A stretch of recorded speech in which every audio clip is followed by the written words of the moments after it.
move to our old buddy, Keith, who wears many sustainability hats, amazing man in his array.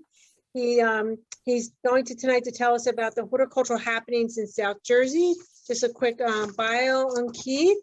He doesn't look like it, but he's been gardening for 30 years. I don't know. Did you start gardening before you were born? I don't know.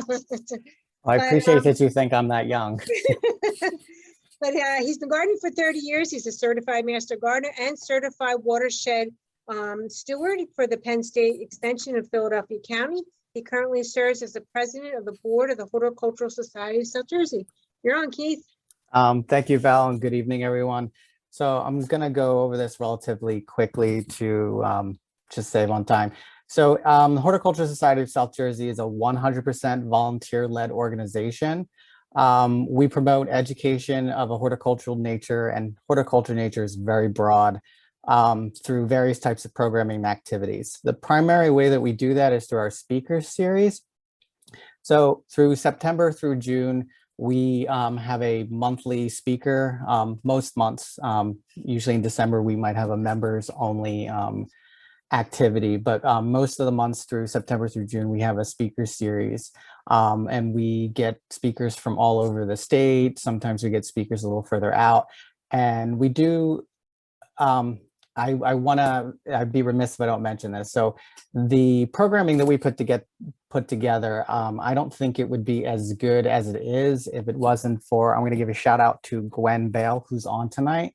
She's our first vice president for the Horticultural Society of South Jersey, and she chairs our programming committee, and she is a rock star. So without Gwen, I don't think we'd have the stellar programming that we currently have.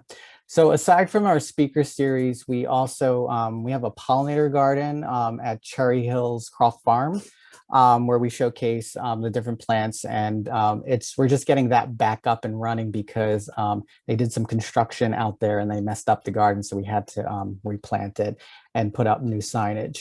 We also provide scholarships to students in the South Jersey area. If we don't get a student interested in a particular year, we do have the option of giving that scholarship to a horticulturally themed organization in the South Jersey area. We do nature walks. They can be anywhere in South Jersey. Sometimes they're over here in my neck of the woods. I actually live in Philadelphia. So sometimes we might go to the Wissahickon and do a nature walk there. We do, so pre-COVID, we would do car and bus trips. So we would normally do like an annual bus trip, and we might go to, the last one we went to was the Brooklyn Botanical Garden. So we will go to different organizations and gardens like that, which is usually a lot of fun. And members do get discounted rates for that, but it is open to the general public. Again, pre-COVID, we would normally host a flower show, and that's members only.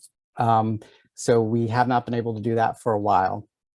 And then some of the other things that we do, we will engage, I guess, in special projects, if you call them.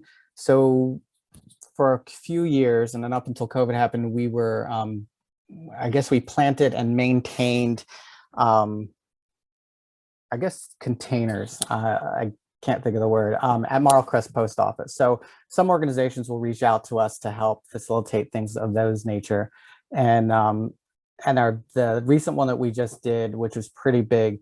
So we got a very generous donation from one of our members, and this year we gave away 100 kits, monarch preservation kits. And so they had 25 plants in them for like 25 square feet. And we partnered with Wild Roots New Jersey, who supplied the kits for us. And then we also partnered with the Universal Unitarian Church in Cherry Hill, and they have this awesome arboretum that I encourage everyone to check out. And so we partnered with them to give out 100 kits to basically the general public. It was free for anyone. Members got first dibs, and we went through all 100, and I think we had a waiting list. If you happen to not get on the list and you really wanted one, no worries. We will be doing that again next year. So we still have money left over, and we will continue that program for the following year. We also, continuing on that same vein, we also partnered with Collingswood because they're doing a Collingswood monarch project. It's amazing how all these things just come together at one time. And so we offered to pay for 20 kits for them. We didn't hand them out, but we arranged it so that they could get them from Wild Roots, and then they planted them around Collingswood. And I'm starting to see some of the photos, and it's really encouraging to see all of these plantings for monarch conservation. So if you are on tonight and you did get a monarch conservation kit from us, I do encourage you to send photos to us, because it's important to keep track of that. And yeah, we just kind of want to see how they're working out for you, and we just want to see all those amazing flowers and those monarchs.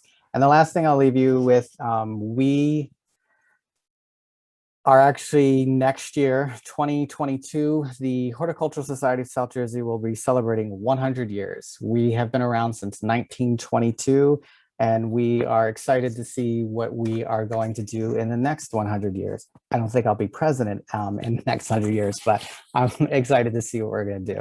Thank you. I don't know, you might be, Keith. Great job. Thanks a lot.